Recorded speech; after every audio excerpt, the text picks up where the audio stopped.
नमस्कार दोस्तों, एक बार फिर से स्वागत है आपका डेटा साइंस वाले के यूट्यूब चैनल पे। आज हम जानकारी लेने वाले हैं ट्रांसफॉर्मर्स के बारे में। ट्रांसफॉर्मर का कंप्लीट आर्किटेक्चर हम समझने वाले हैं और हम जानेंगे कि क्यों ये इतना ज़्यादा इसेंशियल हो जाता है, यूजफुल क्यों होता है इतना ज़्यादा। जब भी हम जेन एआई सोल्यूशन या फिर लार्ज लैंग्वेज मॉडल्स के बारे में बात करते हैं तो उनका जो बेस होता है वो होता है ट्रांसफॉर्मर। आज हम इसके हर एक कंपोनेंट के बारे में जानकारी लेने वाले हैं। ये जो वीडियो लेक्चर की एक प्लेलिस्ट होने वाली है जिसमें 4 से 5 हम वीडियो लेक्चर लेंगे। और इन 4 से 5 वीडियो लेक्चर में आपको पूरी तरह से जानकारी मिल जाएगी ट्रांसफार्मर के बारे में। यह पूर्ण तरीके से एक हिंदी आपका वीडियो लेक्चर होने वाला है और एकदम सरल भाषा में मैं आपको समझाऊंगा ट्रांसफार्मर के बारे में। तो आइए शुरू करते हैं। देखिए, जो ट्रांसफार्मर होता है वो बेसिकली एक एनकोडर डिकोडर मॉडल है, जहाँ पे एक चीज कहती है एनकोडर और दूसरा होता है डिकोडर। अब एनकोडर क्या होता है, डिकोडर क्या होता है, एनकोडर के अंदर क्या होता है और डिकोडर के अंदर क्या होता है, ये सारी जानकारी हम देंगे। लेकिन ये जो प्लेलिस्ट है, जो पहली वीडियो है, इसमें हम कुछ स्पेसिफिक पार्ट जो है एनकोडर के उसके बारे में ही जानकारी लेने वाले हैं। तो सबसे पहले मैं शुरू करता हूँ। तो देखिए, जो ट्रांसफार्मर का जो भी बेस मॉडल है, जो सबसे पहले एक रिसर्च पेपर आया था, जो कि गूगल के द्वारा निकाला गया था, अटेंशन ऑल यू नीड। और इस बेस मॉडल के बाद इन्होंने एक बर्ड बेस ट्रांसफॉर्मर मॉडल बनाया था, जिसमें इन्होंने बिलियंस ऑफ पैरामीटर यूज किए थे। यानी कि बहुत ज़्यादा डेटा इन्होंने कंज्यूम किया, उस मॉडल को बहुत ज़्यादा डेटा के ऊपर इन्होंने ट्रेन किया। यानी कि जो भी ट्रांसफॉर्मर बेस्ड मॉडल होते हैं, ये बहुत ज़्यादा डेटा हंग्री होते हैं और इनको बहुत ज़्यादा डेटा चाहिए इनको ट्रेनिंग के लिए। इस वजह से ये पॉसिबल नहीं होता है कि कोई भी छोटी कंपनी या फिर कुछ छोटे अंतराल के अंदर ही हम एक बढ़िया सा लार्ज लैंग्वेज मॉडल हम डेवलप कर पाए। अभी देखिएगा, जैसे कि हम अगर बात करें कि ट्रांसफॉर्मर किस तरीके का डेटा लेता है, ठीक, तो उसको समझने के लिए हमें जानकारी लेनी होगी एनकोडर की। ट्रांसफॉर्मर के 2 पार्ट हैं, एक हो गया हमारा एनकोडर, दूसरा हो गया हमारा डिकोडर। अब देखिएगा, एनकोडर, इस वाले भाग को हमने एनकोडर कहा है और जो ये बचा हुआ भाग है इसको हम डिकोडर कह रहे हैं। ठीक है, ये डिकोडर हो गया हमारा। अब हम इस वीडियो में हम क्या क्या जानकारी लेने वाले हैं, तो इस वीडियो में हम समझेंगे कि एनकोडर के कौन कौन से इसेंशियल पार्ट होते हैं। तो सबसे पहले हम बात करते हैं कि इनपुट में, जब भी ट्रांसफार्मर को कुछ चीज जानकारी हम दे रहे हैं तो उसका इनपुट किस तरीके का होना चाहिए। तो लेट सपोज कि मैं एक तरीके का डेटा को ट्रेन करना चाह रहा हूँ, वो डायलॉग कंप्लीटर। यानी कि मैंने बहुत सारे मूवीज के, वेब सीरीज के डायलॉग उस ट्रांसफार्मर को दे दिए हैं। अब मैं चाहता हूँ ये जो ट्रांसफार्मर है ये इन डायलॉग्स को कंप्लीट कर दे। लेकिन क्या ये पॉसिबल है ट्रांसफार्मर के द्वारा कि ये सारे डायलॉग हमारे जो हैं, ये सारे डायलॉग हमने यहाँ पे लिखे हैं, ये कंप्लीट ये खुद ब खुद कर दे? तो ये बिल्कुल पॉसिबल है। लेट्स से कि हम सर्सी लेनिस्टर का, जो एक गेम्स ऑफ थ्रोन्स में एक इंपॉर्टेंट कैरेक्टर थी, उनका एक फेमस डायलॉग है, when you play the games of thrones dot dot dot. ये हमने एक इनपुट दिया ट्रांसफार्मर को और हम चाहते हैं कि ट्रांसफार्मर के थ्रू हमें इसका कुछ आउटपुट मिले। तो ये किस हिसाब से होगा, कि किस हिसाब से ट्रांसफार्मर के अंदर ये इनपुट जाएगा और किस हिसाब से हमें ट्रांसफार्मर एक आउटपुट देगा। तो हम सबसे पहले अपने आर्किटेक्चर के ऊपर आते हैं। हम एक एक करके सारी चीजें समझेंगे। तो सबसे पहला जो हमारा है वो है इनपुट लेयर। इनपुट लेयर के अंदर हमारा जो टेक्स्ट होता है वो जाता है, when you play the games of thrones. पर आपको पता होगा कि जो भी मशीन होती है उसको ये नहीं पता है कि यार, कि ये जो इंग्लिश लैंग्वेज है वो क्या होती है, या फ्रेंच क्या होती है, हिंदी क्या होती है, जर्मनी क्या होती है। तो उसको केवल और केवल न्यूमेरिकल लैंग्वेज आती है। तो हमें इस टेक्सचुअल डेटा को कन्वर्ट करना पड़ेगा न्यूमेरिकल फॉर्म में। तो हम, मान लीजिएगा मैं इस वक्त एक कंप्लीट वोकेबलरी ले रहा हूँ कि मेरे पास जितने भी वर्ड्स हैं पूरी दुनिया में, जैसे कि हमारा जो बर्ड मॉडल था उसके पास लगभग 3.2 बिलियन पैरामीटर्स थे। तो उसके एक पूरा वर्ड का उसके पास कॉर्पस था कि इतने वर्ड पॉसिबल हैं। मान लीजिएगा आपके, इसको एक तरीके से मान लीजिएगा आपके पास एक कंप्लीट ऑक्सफोर्ड की डिक्शनरी है और उसमें सारे वर्ड्स हमारे मेंशन्ड है। अब ये सारे वर्ड्स की हमने एक लिस्ट बना ली, जैसे इस तरीके से लिस्ट बना दी। तो उसमें सारे वर्ड्स होते हैं, डिक्शनरी में ए से स्टार्ट होगा कुछ, फिर AADVR के, फिर वैसे करके प्ले कहीं आया होगा, गेम्स कहीं आया होगा, ऑफ कहीं आया होगा। तो ऐसे करके हमने पूरी एक लिस्ट बना दी। लेकिन ये लिस्ट को अभी हमारा जो ट्रांसफॉर्मर होगी, जो हमारी मशीन होगी, वो समझ ही नहीं सकती। तो इसके लिए हमें इन लिस्ट को कन्वर्ट करना होगा इंडाइसिस में। इंडाइसिस में मतलब कि हर एक हमने वर्ड्स को एक यूनिक नंबर दिया है, जैसे ए को 0 दे दिया, इस वर्ड को 1 दे दिया, इसको कुछ नंबर दे दिया, किसी को भी कुछ हमने एक रैंडम नंबर दे दिया। इसको कहते हैं इसके इंडाइसिस। यानी कि सबसे पहला जो हमारा टेक्स्ट था उसकी हमने एक कंप्लीट वोकेबलरी लिस्ट बनाई, फिर उसमें हर एक वर्ड को एक यूनिक इंडाइसिस दी, यूनिक नंबर हमने प्रोवाइड कर दिया। अब जैसे कि हमारा जो काम के वर्ड्स थे वो सिर्फ इतने ही हैं, तो हम उसके इंडाइसिस इसको एक्सट्रैक्ट कर लेते हैं। और जब हमने इंडाइसिस एक्सट्रैक्ट कर दिए तो उसको कहते हैं वोकेबलरी इंडाइसिस। तो ये हो गया हमारा सबसे पहले इनपुट का काम। ठीक है, अब दूसरा जो हमारा आता है, मेन आता है, ये आता है कि हमारा जो इनपुट एम्बेडिंग क्या है। अब इनपुट एम्बेडिंग क्या होती है? ये होती है कि हमारे जितने भी वर्ड्स थे हमने इसको कन्वर्ट कर दिया इसके इंडाइसिस में। लेकिन अब इस इंडाइसिस में भी एक पर्टिकुलर लिंग्विस्टिक फीचर्स होंगे। जो ओरिजिनल हमारा जो ट्रांसफॉर्मर के ऊपर पेपर लिखा गया था, उसके अंदर जो ये वेक्टर था, जो इंडाइसिस की लेंथ थी, जो इसके लिंग्विस्टिक फीचर जो ये कैप्चर कर रहा था, वो 512 मतलब 512 इंडाइसिस लॉन्ग था। इतना लंबा हर एक वर्ड का लिंग्विस्टिक फीचर्स या डिफरेंट फीचर्स वो कैप्चर कर रहा था। लेकिन for the sake of time and to reduce the complexity, हम इसको एकदम से श्रिंक कर लेते हैं।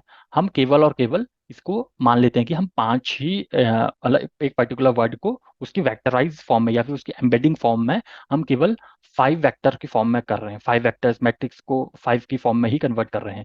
लेकिन याद रखिएगा, ये क्वेश्चन बहुत इसेंशियल हो जाता है कि जो ओरिजिनल जो हमारा ट्रांसफॉर्मर का पेपर था, उसमें जो इनपुट एम्बेडिंग का साइज था वो था 512। तो हमने प्ले को कन्वर्ट कर दिया एक इंडेक्सिस में, गेम को कर दिया, ऑफ को कर दिया, जितने भी हमारे पास वर्ड्स थे उन सबको हमने उसके बाद इनपुट एम्बेडिंग फॉर्म में कन्वर्ट कर लिया। अब देखिएगा, इसमें ये जो डिफरेंट डिफरेंट इसको एक रेंज मिल रखी है। ठीक है, सिंप्लीफाइड मतलब इसको सॉफ्ट नेट फंक्शन द्वारा एक 0 और 1 के बीच में रेंज मिल रखी है। अब इसका मतलब क्या होता है? तो ये क्या करता है ना, ये एक सर्टेन जो इसके अंदर हमारे अरे के अंदर हमारे एक पर्टिकुलर सेल है, ये किसी तरीके का कोई लिंग्विस्टिक फीचर कैप्चर कर रहा है। ये कुछ और लिंग्विस्टिक फीचर कैप्चर कर रहा है, ये कुछ और ये कुछ और। अब ये लिंग्विस्टिक फीचर्स होते क्या है?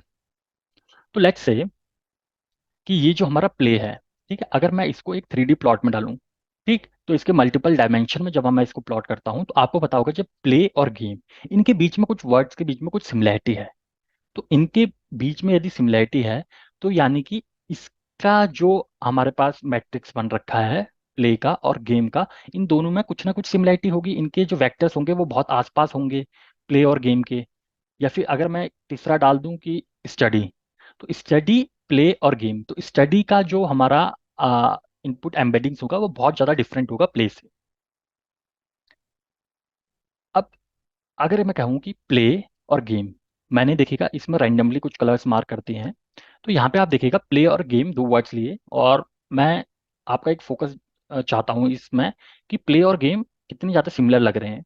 लेकिन जब हम इसको एक ही सेंटेंस में यूज़ करते हैं तो बहुत ज़्यादा रिलेटेड हो जाते हैं। ठीक है, जो इनका जो वेक्टर सिमिलरिटी होती है बहुत ज़्यादा सिमिलर हो जाती है। तो ये काम होता है पोजिशनल इनकोडिंग का। यदि मैं कोई थर्ड मतलब वर्ड ले लूँ, जैसे कैटरपिलर ले लिया मैंने। कैटरपिलर एक कंप्लीटली डिफरेंट थिंग है, प्ले गेम के आसपास का वर्ड ही नहीं है वो। जैसे प्ले के आसपास क्रिकेट आ सकता है, हॉकी आ सकता है, ठीक है, रोनाल्डो आ सकता है, सचिन तेंदुलकर आ सकता है। लेकिन कैटरपिलर उसके आसपास का वर्ड ही नहीं है। तो एम्बेडिंग वेक्टर के अंदर इसका कैटरपिलर और प्ले गेम, इनके बीच में किसी तरीके का कोई लिंक ही नहीं बन पा रहा। तो इस वजह से मेरी जो कलर कोडिंग है वो बहुत ज़्यादा डिफरेंट आती है।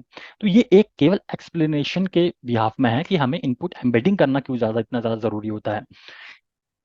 अब जो हमारा कंप्लीट टेक्स्ट था उसकी हमने एम्बेडिंग कर ली, और उसके अंदर हमने इनपुट एम्बेडिंग्स का साइज इस डेमो के दौरान 5 रखा है। ओरिजिनल पेपर में 512 था। ये इतनी जानकारी हमें मिल चुकी है। अब ये जो है, ये सारी जो एम्बेडिंग्स हैं E0 E1 E through E6 तक जो हमारी एम्बेडिंग्स हैं, तो ये अपने आप में डिफरेंट डिफरेंट है।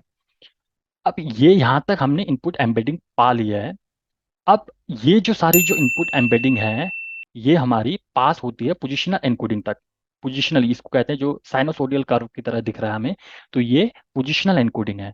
तो हमारे को ये जरूरी जानना चाहिए कि हमारा कौन सा वर्ड पहले आ रहा है, कौन सा वर्ड बाद में आ रहा है। इसके लिए हमें उसकी पोजीशन पता होनी बहुत ज़्यादा ज़रूरी हो जाती है कि कौन सा वर्ड हमारा पहले आएगा, कौन सा वर्ड हमारा बाद में आएगा। तो देखिएगा, जो नॉर्मली हम जो LSTM या फिर हम ग्रू में हम यूज़ करते थे, तो हम उसमें पोजिशनल इनकोडिंग किस हिसाब से करते थे? ठीक है, तो जो वर्ड पहले आया उसकी पहले की पोजिशनल इनकोडिंग हो जाती थी, जो वर्ड बाद में आया उसकी बाद में पोजिशनल इनकोडिंग हो जाती थी। नॉर्मल हम LSTM की बात करें, जैसे when you play the game of thrones जो भी है, तो इनको इस हिसाब से LSTM के अंदर हम पोजिशनल इनकोडिंग हम प्रोवाइड करते थे। लेकिन जो ट्रांसफॉर्मर आर्किटेक्चर है, ये इस समय ये थोड़ा डिफरेंट हो जाता है। इसमें हम इसको इस तरीके से पोजिशनल इनकोडिंग नहीं कर सकते हैं। तो हम क्या करते हैं कि हम पहले इनको कोई भी पोजीशन नहीं देते, किसी भी वर्ड को कोई भी पोजीशन नहीं मिलती है, बट हमें ये बताया कि हर एक वर्ड का जो ऑर्डर होता है वो मायने रखता है। तो हम एक एग्जाम्पल देखते हैं। देखिए एग्जाम्पल है कि even though she did not win the award she was satisfied. हालांकि उसने कोई अवार्ड नहीं जीता, लेकिन वो फिर भी सेटिस्फाइड है, संतुष्ट है। अब वहीं पे मैं दूसरा एग्जाम्पल लूं, even though she did win the award she was not satisfied. हालांकि उसने अवार्ड जीता, लेकिन फिर भी वह संतुष्ट नहीं थी। तो याद रखिएगा, जो नॉट है, जो हमारा नॉट वर्ड है, केवल हमने ये वर्ड ही चेंज किया है कंप्लीट सेंटेंस में, लेकिन दोनों का मीनिंग जो होता है कंप्लीटली डिफरेंट हो जाता है, अलग हो जाता है। तो इस वजह से पोजिशनल इनकोडिंग बहुत ज्यादा जरूरी हो जाती है इस केस में। तो इसका जो समाधान था वो आया फ्रीक्वेंसी के द्वारा। तो इसको ज्यादा डीप मैथमेटिक्स में ना घुस के मैं एक सिंपल सी बात बताता हूँ आपको, कि हमने क्या किया, हमने फ्रीक्वेंसी ऐड कर दी इसके बीच में। यानी कि हमने सारे के सारे जितने भी ऑड हमारे पास फैक्टर्स थे, उनको हमने साइन वेव में कैप्चर किया, और जितने भी इवन थे हमने उसको कॉस वेव में कैप्चर किया।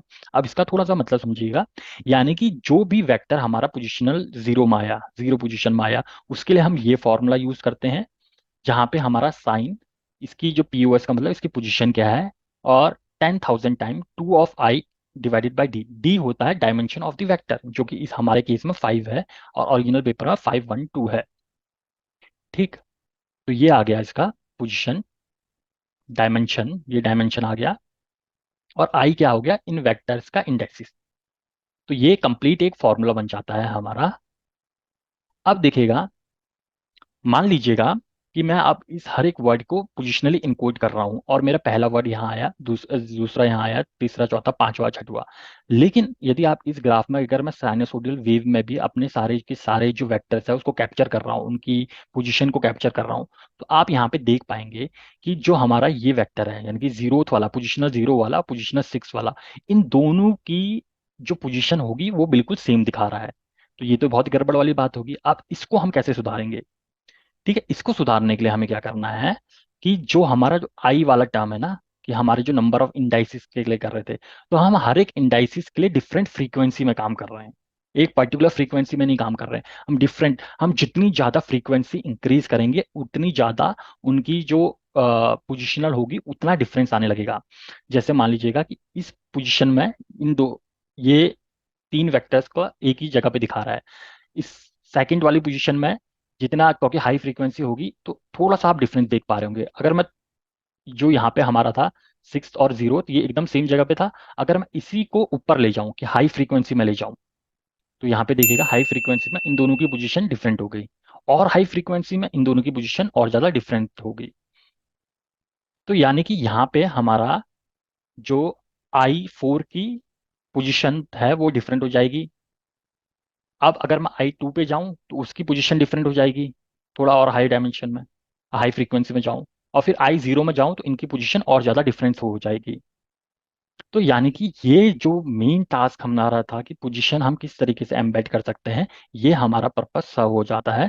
एक ही तरीका हमने यूज किया, कि हमने साइनोसोडियल कर्व का इस्तेमाल किया, जिसका मैंने मैथमेटिकल फॉर्मूला आपको दिया है। अब अगर मैं साइनोसोडियल कर्व यूज कर रहा हूं, तो हर एक इवन नंबर के लिए मैं कॉस फार्मूला यूज करूंगा, और हर एक ऑड के लिए मैं साइन फार्मूला यहाँ पे यूज करने वाला हूँ, और उस हिसाब से हमें यहाँ पे पोजिशनल एनकोडिंग प्रोवाइड हो जाएगी। ठीक है, तो यानी कि हर एक ऑड के लिए साइन का फॉर्मूला, और हर एक इवन के लिए कॉस का फॉर्मूला। तो यदि मैं पोजिशनल इनको एम्बेडिंग को पूरी तरीके से, एक तरीके से स्कैटर ग्राफ में डालूं, तो कुछ इस तरीके का हमें कंप्लीट ग्राफ यहाँ पे मिलता है। तो जो हमारा ओरिजिनल टेक्स्ट था उसको हमने एम्बेड कर दिया है, उसके साथ हमने एक पोजिशनल एम्बेडिंग वेक्टर हमने ऐड कर दिया है, और हमें कंप्लीट इनपुट एम्बेडिंग, जो ये पूरा पार्ट था इनपुट एम्बेडिंग का, ये हमें कंप्लीटली प्राप्त हो चुका है। तो यहाँ पे आप देख सकते हैं, कंप्लीटली हमें यहाँ पे प्रोवाइड हो गया पोजिशनल इनपुटिंग के बाद। अब हम अगले लेक्चर में बात करने वाले हैं, what is multi headed attention layer, या फिर सेल्फ अटेंशन लेयर। आशा करता हूँ आपको मेरी वीडियो पसंद आई होगी। यदि पसंद आई हो तो लाइक, शेयर और सब्सक्राइब जरूर कीजिएगा। यदि किसी भी प्रकार का कोई भी फीडबैक हो तो हमें निसंकोच होकर फीडबैक जरूर दीजिएगा। आपका कीमती समय डेटा साइंस वाले को देने के लिए बहुत बहुत धन्यवाद।